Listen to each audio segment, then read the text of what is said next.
Reka twongere kubaheza ikaze ku mbuga nkoranyambaga zacu mudukurikiranaho ko bwije nuko bukeye.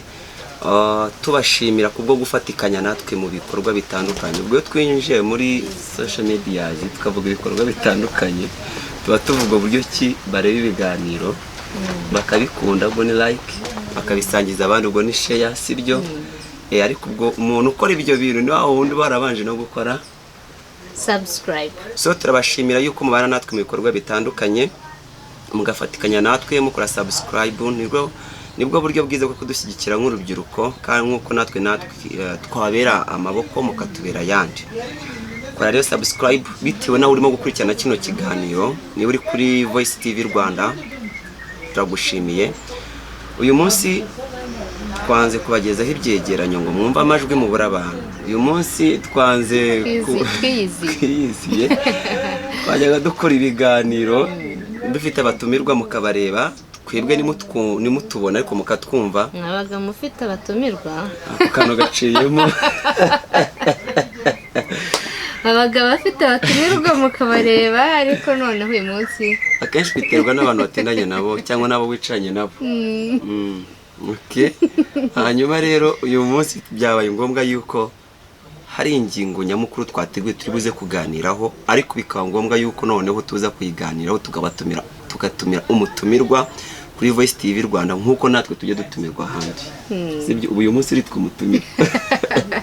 Ego nezerewe cyane rero kuza kuri Voice TV Rwanda, kubana n'abantu bakunda Voice TV Rwanda kandi bakayikurikirana umunsi ku munsi. Ntabwo ndi umutumirwa, sindi bwiharire ijambo, kubera ko iyo nyiruruga guhaye ikaze bivuze ngo muri buganire mugasangira ijambo.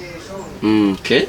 Nibyo. Ntabwo uri umutumirwa kubera yuko hari n'ibiganiro bitandukanye ajya anyuzaho cyangwa se mujya mukurikirana yaba yakoze, bivuga ngo ni umunyamakuru kuri Voice TV Rwanda. Ariko uyu munsi noneho twatumiye muri studio. By the way, kuri wowe ubukwe bwiza, ibirori byiza wabikorera hehe? Kuri njyewe rero hari ahantu henshi hatandukanye, ariko burya buri hantu hagira umwihariko waho. Kuri njyewe rero ubukwe bwiza, ibirori byiza, burya ntago narenga kuri Hotel Tech. Iherereye Ese uzahiri? Ubu ngubu njye ndi umusore. Nta makuru ufite. Ndarambagize ejo nzagira ubukwe. Hari n'abatureba nawe ejo niko bizaba bimeze. Iriherereye rero Kabeza. Urumva n'ahantu iri ukuntu yitwa Kabeza. Oya. Wabo wabeza. Okay. Ni mu marembo. Ni ibyaho ntuye byo byirengageze ubyihorere, ariko ni Kabeza, iwabo wabeza, iwabo w'ibyiza, mu marembo y'umurenge wa Kanombe. Bakunze kuvuga ko ari amarembo y'umurenge wa Kanombe, kandi Kanombe tuzi ko ari inzira ijya ahantu heza, nanone ikanajya ahantu heza, ikanava ahantu heza ikanajya ahantu heza. Iyo ugiye mu mahanga hari ababifata ko ari heza, kandi nanone iyo utashye iwanyu nanone ni ahantu heza uba ugiye. Bivuze iki? Hotel Tech iri ahantu hari ibintu byiza gusa, bivuze ngo nayo ibafitiye ibyiza. Ari ubwo bukwe bwawe bubereyeyo biba ari sawa cyane, kuko haba hari umutuzo. Bagukorera noneho package. Burya ubukwe ntibazakubeshye ngo bwabaye bwiza butarimo ibiryo byiza. Iyi hotel ngo iherereye ahantu ngo umanuka ngo ku muhanda mushya wa Kicukiro. Uyu muhanda ntujya usaza. Uwo muhanda murumva ari mushya. Gusa nyine umuhanda uva Kabeza werekeza Kicukiro Saint Joseph, hari icyapa rwose uzahita ukibona. Ibyo ari byo byose baraza no kubibona muri video, baraza kubibona.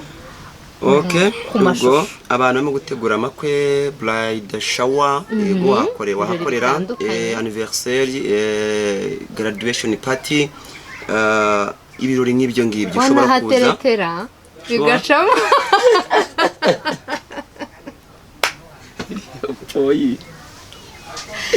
Ngira inama, Arani please. ubundi point yari ni ukuri inshuti yanjye nkeneye kukubona nkeneye kukubona wateye indi ntambwe wahaterera ivi oya tuve mu ivi wahabwirira umuntu ijambo akumva. By the way, dushobora kuba tubivuze mukajya mu n'urwenya ariko ni ahantu heza. Impamvu dukoresheje mu wahateretera ni ahantu ushobora kuganira n'umukunzi wawe nta kirogoya. Ni ahantu ushobora kubona amafunguro meza. Turi mu bihe aho usanga abantu bafite ikibazo cy'amadiyabete ugasanga hari indyo z'umwihariko zabagenewe. Ku buryo ushyika muri resitora ukabura ifunguro bitewe n'indwara muganga yagusanzemo n'ibyo bakugeneye. Nakubujije amavuta. Ariko muri Hotel Teka gufitiye amafunguro bategurana ubuhanga cyane bwa Kinyarwanda. Bafite amafunguro bitewe nuko ubumva bishaka. Ndetse bagufitiye serivisi ya outside catering. Ndetse ukeneye kujya muri sauna massage nziza cyane noneho by'akarusho. Ari ahantu mushuti wangeze kujya. Ariko iyo sauna ngo hari amakaro bari ushobora kunyerera ku makaro.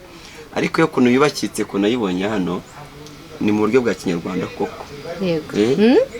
Buryo bwa Kinyarwanda nta bintu by'amakaro nta kintu waba. Ninjemo wana numva sinavamo ariko impamvu tubivuga no kugira ngo tubakumbuze kuza kuhashyika. Ariko nabikubwiye ugira ngo ndashyenga. Ariko buryo iyo uri muri Hotel Teka uri mu biganza byiza pe. Yego ntago nabiyakanye ariko. Ntago nabiyaka gusa wakiza akantu ngire ni nziza iri Kabeza ngahantu habeza nkubaza wowe iwanyu ni hehe. Wanga kuhambwira. Gusa urumva najya kuba hehe hano. Kabeza ubwo nawe uri neza muri make. Okay, reka twigarukire hano rero. Reka twigaruke tuve kuri Hotel Teka gusa ubwo ngubwo namba muraza kuzibona turaza kuzandikaho ukeneye kubavugisha cyangwa arabona muri description turaza kuzishyiramo ukeneye guhamagarayo ukeneye izo service. Hotel Teka baragufasha. Uyu munsi tugiye kugaruka rero kurebera hamwe. Tugiye kuganira. Yabeza ko rero kuri radio tuvuze ngo muduhamagare mutubwire. Ariko noneho kuko murimo gukurikirana kuri social media zacu kuri YouTube channel dukeneye comment zanyu, dukeneye ibitekerezo byanyu. Mushaka kutubwira muti wow mwaganiriye nabe ejo bundi muzaganire sibyo byose biremewe. Kabiri mugabanye ibintu muvuga mukoresha amasogonda cyangwa mutubwire muti ikiganiro cyiza ejo bundi muzanatubwire kuri ibi ngibi. Niyo mpamvu nuko bigenda kuri za social media. Uyu munsi twashaka kujya ngo tugaruke ku ngingo ivuga ngo amwe mu makosa akomeye abantu binjiye mu rukundo bakwiriye kwirinda. Sibyo bakwiriye kwirinda mu gihe bari mu rukundo. Uri kumwe na boyfriend wawe sibyo mwicaye ahantu heza nkuko bari muri Hotel Teka murimo baranywa agafanta nkuko turimo kukanywa cyangwa muranywa ufite karikeri niba ariko mufata simbizi uranakabuze kamwe. Sibyo niki mukwiye kwirinda mu rugendo rwanyu rw'urukundo hanyuma kugira ngo rwa rukundo rwanyu rurusheho kuba rwiza. Niki mukwiye kwirinda? Hari ibintu rero twakoreye ubushakashatsi turavuga tuti ariko abantu bajya mu rukundo ukabona uyu munsi nko presence boyfriend ejo kambaza uti bimeze bite gasanga mfite amagambo avuga ati shabyihorere. Byihorere nta n'icyumweru giciyemo byihorere nta n'ukwezi guciyemo. Ese twebwe iyo badukatira cyangwa se iyo turi kumwe n'abakunzi tugatandukana nta makosa tuba twakoze? Ibyo rero bituma dukora ubushakashatsi turareba tubona ibintu bigiye bitandukanye umuntu ashobora gukora bikaba byatuma umuntu bakundana amuca mu myanya y'intoki. Urumva iyo umuntu akinjira mu rukundo hari ibintu bimwe na bimwe bakwiye kugenda yitondera cyane cyane ko aba ameze nk'umuntu urimo kwiga iyo ari mu rukundo. So iyo utitonze uratsindwa.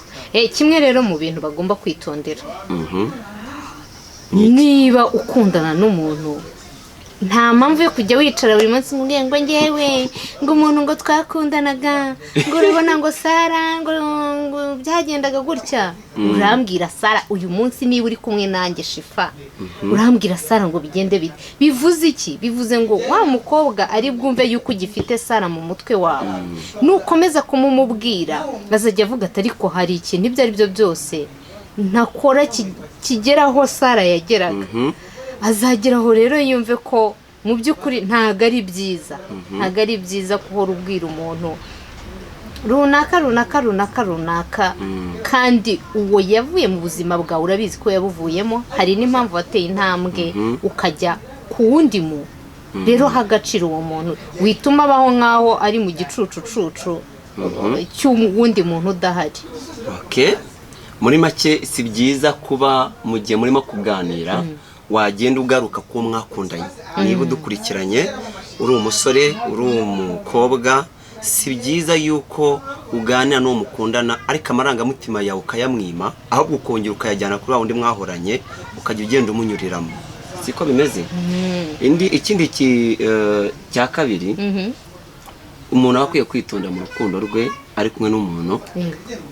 Ni ukuvuga ngo ni ukwitangira cyane urwo rukundo murimo. Utangira urugendo rwo gukundana n'umuntu, sibyo? Ariko ubaye intwari urimo uritanga, ntuzi n'ibintu biba bizagira umusaruro, ugiye kurupfira. So turimo tureba ibintu umuntu akwiye kwitondera. Irinde kwitangira urukundo rugitangira, sibyo? Yego. Kandi bikunda kurema ibikomere, abantu bakagira ngo ni ikibazo cy'uwo mukundana, ariko ni ikibazo cyawe bitewe n'ibintu n'uburyo bikoze nabi. Ngenda guporopoje uranyemeye ko dukundana, urumva ako kanya mise nkubwiye ngo jya muri university nkurihirire, urumva ako kanya ndakubwiye ngo jya kwiga amategeko y'umuhanda, urasoje jya kwiga imodoka, ako kanya piri murayibonye, ejo bundi ukamuha unyeretse fiance mujye kwa kurugo. Natangira kujya gute? Natangira kugufata nkaho uri umuntu mubi. Yego. Urumva ibyo bintu ubundi wemera ko bibaho? Bibaho cyane. Bibaho kandi cyane. Ni na byiza cyane, bikwiye no gukorwa, ariko ntabwo bikwiye gukorwa ku mukobwa. Urumva? Ako kanya uhutiyeho. So hano barakubwira ngo irinde kwitangira urukundo ugitangira. Ahubwo urukundo ugitangira utarwitangiye se uruhereza igihe. Uruhigiye. Ukajya uvuga ati mvuye he ngeze. Ese ubu noneho nakora iki?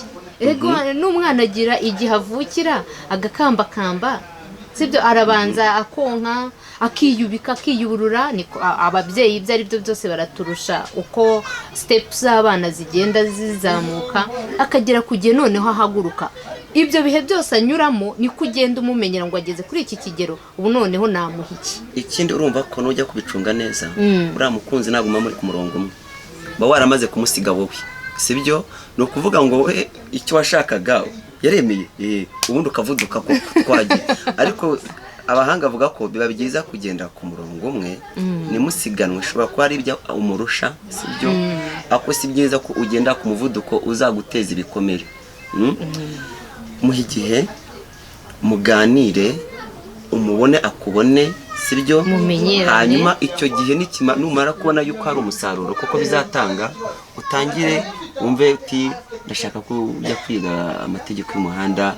Ariko huti ushaka kwitangira urwo rukundo akenshi si byiza, kuko hari igihe bitavamo umusaruro bikagusigira igikomere. Ushobora no gusigara uvuga uti n'ukuntu nakoze ibi, n'ukuntu nigomwe ibi, kuko uruhande rw'umuhungu akavuga ati n'ukuntu nishyuye amafaranga ajye kwiga imodoka, ntago wari sponsor. Urumva, ntago wari sponsor. Niba ari ibyo koko nkavuga it's okay, wabaye sponsor, warakoze. Njyewe na boyfriend wanjye cyangwa njye n'umugabo wanjye tuzaza tugushimire. Urumva, n'umukobwa ati n'ukuntu nanze runaka nkanga runaka, n'ukuntu runaka yazanaga ibi n'ibi nkabyanga, nzi ngo wenda tuzabana. Ntabwo kuba umuntu yakubwiye ngo mukundane, yakubwiye ngo tugiye kubana. Menya ubwenge rero ushyiremo speed governor. Ikindi cya gatatu bavuga kwiburira umwanya. Kumva ko umwanya wawe uri buze kuhereza uwo mukundana. Ni byiza kohereza umukunzi wawe umwanya. Ni byiza kumuhereza umwanya kuri za social media mukaganira, kuri telefone mukaganira, ukamwandikira message. Ariko si byiza wowe kwiburira umwanya ngo witekerezeho, kuko iyo abantu bagitangira kuvuga ngo twatangiye kwinjira mu rukundo, sibyo? Utangira urugendo rw'urukundo, baba bafite byinshi bagomba kugenda biganaho. Bafite byinshi bagomba kugenda biganaho, ukamenya, yego, nanjye nkakumenya, sibyo? Hanyuma rero iyo ngiye natangiye kwiburira umwanya, sinitekerezeho, nkumva yuko umwanya uribuze kugerwa na business ndetse nawe ni na hahandi nashobora kuzagusobanukirwa. gute ubwo Nurumva ni ukuvuga ngo niba ngewe mfite umwanya wawe nagira umwanya w'ibyo nkora, urumva, ariko simfata umwanya wo gutekereza. Hari n'igihe uzancurika umbwira ikintu runaka njye ntekereze ngo nibyo, kuko akenshi burya resulta nyinshi ziva mu gutekereza. No mu nanjye gukoresha no mu meditation, sibyo? Gutekereza ku bintu ukuntu byagenze, kurumva mukundana igihe kirashye kuri wenyine ukabitekerezaho byagenze gutya, yambwiye gutya ABCD, okay? Ariko idafite umwanya wo kwitekerezaho ntabwo ushaka gusobanukirwa umuntu. Nicyo bari bashatse kuvuga. Ikindi rero twihuse baravuga bati ntago ari byiza ko niba winjiye mu rukundo wihutisha ibintu, ugasanga umuntu nyine muramenyanye uyu munsi, wenda we mu gukundana kwe afite gahunda y'ubukwe, kandi wowe aje kukubwira ko agukunda, ntago azi gahunda wari ufite, mubigiyemo murabishyuhije. Ntimuhanye igihe cyo kumenyana ngo umenye wa muntu se uduco runaka afite nzatwihanganira, unamenye utwo afite utazabasha kwihanganira. Hanyuma nutabasha kutwihanganira ntuzabibona ugeze mu rugo, kuko hari abantu bihutisha ibintu. Ugahita tujye iwanyu bambone, dufate irembo. Birashyushye mu kwezi kumwe mukoze ubukwe, ugasanga hari n'abatangiye gupangira n'abana bazabyara. Tuzabyara, ese buriya tuzabyara abana tuzabita ngo iki sheri? Bakabita amazina bakanabipfa. Tuzabita Harerimana, oya ntabwo mbishaka, mukabipfa mu kwezi kumwe mumenyanye. Twibutse abantu yuko aya ari amakosa abantu bakwiye kwirinda bakinjira mu rukundo. Ibintu byo kuvuga ngo kwihutisha ibintu, huti, ariko no mu Banyarwanda barabivuga ngo yihuse yabyaye ibihumye. Urebye hasi. Reka twigire ku ngingo ya 5. Ingingo ya 5 imwe tubwira ngo kwibwira ko byose bigomba kugenda neza. Mugenzi wacu byaranze. Kumva ko ibintu byose bigomba kugenda neza. Ni ukuvuga ngo irinde kwihutisha ibintu, step by step. Siko tubibonye, siko harimo kutubwira. Noneho ingingo ya 5 niyo ya nyuma tugiye gusorezaho. Batubwira ngo kwibwira ko ibintu byose bigomba kugenda neza. Umaze kwirinda kwibura umwanya, ukajya wibonera umwanya, sibyo? Wirinze kwihutisha ibintu. Hanyuma rero wikishyamo ko ibintu bizagenda neza, kubera yuko nta nubwo urimo gukundana n'Imana, kuko na marayika nabwo mwashwana. Marayika mwashwana. Ariko ugomba kumenya ko umuntu nyine mugiye gukundana wamugana atari marayika, n'umuntu. Ni nayo mpamvu bakubwiye ngo bihe igihe kugira ngo ubashe kumenya ni he hari strength, ni he hari strong, ni hehe ari weak. Hanyuma nanone ubibalancing, umenye uyu muntu ahari weak naha, ahari strong naha. Ese ibi bintu nzabasha kubyihanganira? Rero kumenya yuko umuntu mugiye gukundana atari marayika biranagufasha kuba mwarambana, kubera yuko abantu bagirana ibintu by'amakimbirane mu rukundo ntabwo ari abantu bamaranye igihe kirekire gusa, oya n'abagitangira. Ubwo rero urumva yuko bamaze kumenya yuko mugiye gukundana atari marayika, umenya yuko azakora amakosa, kuko urabanza ukirarega nawe urakosa. Nawe urakosa. Ubwo iyo bamaze kumenya ko ukosa kandi ukosereza muri kumwe, iteguye ko nazagukosereza. Oya, wanabirebera no mu bantu bose mugenda mubana. Nahoze mvuga ibintu by'ikinyarwanda ureba hasi, ariko n'ubusanzwe arabivuga ngo ntazibanya zidakomanya amahembe. Ariko abana bameze nk'inkungu. Urumva, oya ntago babaho abo ngabo. Bishatse kuvuga iki? Mu by'ukuri ntago abantu bagira amahembe, ariko bivuze ko nta bantu babana ngo babura utuntu bapfa. Utwo tuntu rero mupfa ntago ukwiye kutumwangira. Banza umenye ese ibi bintu ntago bikabije. Rero ntabwo ibyo bintu wabimenya mu by'ukuri utabihaye igihe. So zari ingingo 5. Mukobwa udukurikiranye, umusore udukurikiranye ushobora kwirinda mu gihe winjiye mu rukundo sibyo ndi kumwe na mugenzi wanjye Mutetera zina Shifa ariko mutwemere duse nk'abakura samare tubabwiye tuti cyambere ugomba kwirinda cyambere ni ukuvuga cyane inshuro nyinshi yo muri kuganira muri kumwe kavuga cyane abantu mwagiye mukundana aba ex muri make icyakabiri no kwitangira cyane urukundo ukumva waje kurubera mensiya ibintu byose urumva. Icya gatatu rero ni ukwiburira umwanya guseka bitekerezeho kutigirira umwanya ngo ugire igihe cyawe witekerezeho cyangwa se utekereze ku iterambere ryawe ugahora wumva uri butekereza urukundo rwanyu shira wanjye se ubu yariye niba satariye kandi uba ufite uburenganzira bwo gufata umwanzuro bitewe n'ukuntu ibintu bitekerezaho.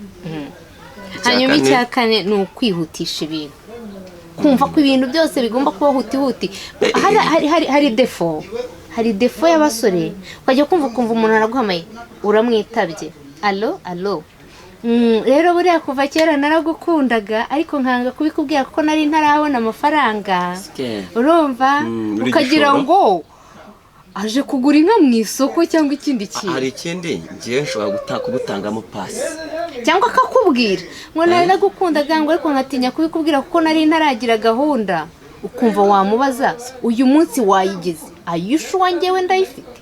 Nibyo nanjye kubwira shobora kuvuga ni umuntu ashobora kuvuga ati ndashaka gushaka mfite amafaranga mfite inzu mfite ABCD mbega ibintu byose bikenewe ariko nta mukobwa mfite nta mukobwa uzi muzima mwiza mu mico n'imyifatire ngo umuze nawe nanjye umusore ngasanga umukobwa ngiye kumurangira koko ansaba arahari kandi uwo musore nawe character ni kimwe n'uwo kuko babana bakabeza sibyo nkamubwira ariko hari yari umukobwa w'inshuti yanjye witwa Chef wajyayo urumva akaza none akumva ko namurangiye ubwo byasoje akazi nitwa runaka arani yambwiye ibi nibi twabana ubukwe twabukora kibaza bimeze bite mu basirimu nagaruko so kandi ndabenda bakopeje ndi umukobwa nagaruko bigenda okay icyanyuma twihuse nuko utibwira ko byose bigomba kugenda neza mu rukundo. Iyo niyo ngingo ya nyuma tubonye yuko kutumva ko ugiye mu rugendo ruri perfect ugiye kugenda ahantu hari smooth hanyerera habamo imisozi habamo ibibaya ugomba kumenya rero aho ugomba kwihangana naho ugomba kumubwira uti please uhakwihangana bukabireka. Turi mu gihugu cy'imisozi igihumbi no mu rukundo ruri imisozi igihumbi ugomba kubyitegura. So reka tubashimira abantu badukurikiranye kuri Voice TV Rwanda njye na Trust Alan Inkotanyi na Mutetera zina Shifa. Reka tubashimire ntacyo wagira ikintu babwira cyanyuma. Ntago ari icyanyuma kuko ntago ari ubwa mbese n'ubwa nyuma nje hano kuri Voice TV Rwanda ariko ikintu nababwira ni ugukomeza gukunda Voice TV Rwanda ibiganiro byayo bakabisangiza abandi kuko ibyo ari byo byose niba hari icyo ubonyemo ukagikunda hari icyo byamarira na mugenzi wawe. Ikindi cyanyuma kuri uyu munsi ni ukuvuga ngo umuntu wadukurikiranaga utishimye ufite ibibazo runaka menya ko nta mvura idahita. Ndaguhumurije rero Imana iri kumwe nawe nubwo wenda mu gahinda ufite uyu munsi utabyumva ariko Imana iri kumwe nawe. Nta mvura idahita nta n'umukungugu udashira y'imvura yaguye. Barakoze cyane rero sawa ibitekerezo byanyu ni ingenzi aho ngaho hasi mukomeze kugubwa neza.